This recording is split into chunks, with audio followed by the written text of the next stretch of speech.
ચોથો ક્વેશ્ચન છે કે ઘટકોની સંખ્યા જેના ઘટકો નીચે મુજબ હોય 2x2 શ્રેણિક માટે તો એ બરાબર એઆઈ જે હોય તેવા શ્રેણિક એ શોધવાનો છે. જેમાં પહેલો દાખલો છે કે એ 2x2 કક્ષાનો શ્રેણિક છે. તો આપણે સૌથી પહેલાં 2x2 કક્ષામાં શ્રેણિક કયો બની શકે?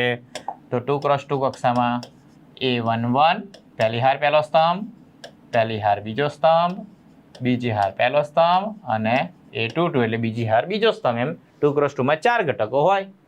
પરંતુ પહેલો પ્રશ્ન શું કહે છે કે ભાઈ એ આઈ જે કેવા લેવાના? તો કે i પ્લસ જે હોલ સ્ક્વેર બાય 2. એટલે અહીં પહેલો જે ઘટક છે ને આઈ કહીશું ને બીજો ઘટક છે એને આપણે જે કહીએ.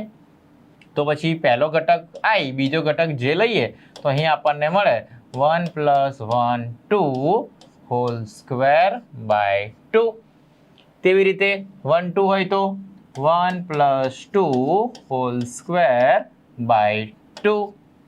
તેવી રીતે નેક્સ્ટ 2 1 હોય તો 2 + 1 હોલ સ્ક્વેર બાય 2. તે મુજબ 2 2 આઈને જે 2 2 છે તો 2 + 2 હોલ સ્ક્વેર બાય 2.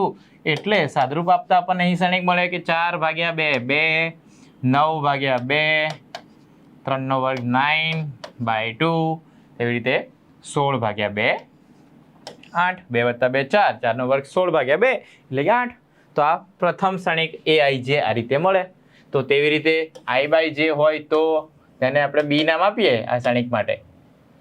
તો પછી i/j તો 2x2માં આપણે જાણીએ છીએ પહેલો ઘટક A11 હોય તો 1/1, 1 2 હોય તો 1/2, 2 1 બીજી હાર પહેલા સ્તંભનો ઘટક છે તો 2 અને 1 તો 2/1 એટલે કે 2. તેવી રીતે 2 2 તો 2/2 1. ક્લિયર છે? તેવી રીતે ત્રીજો પણ પૂછી શકાય કે ભાઈ સી શ્રેણિક શું બને? તો i + 2j. અહીં જેમ i + j હતો એની જગ્યાએ 2j નો હોલ વર્ક કરીશું. બરાબર છે? તો એ જ મુજબ આપણે જાતે પ્રેક્ટિસ કરવાનો છે. થર્ડ દાખલો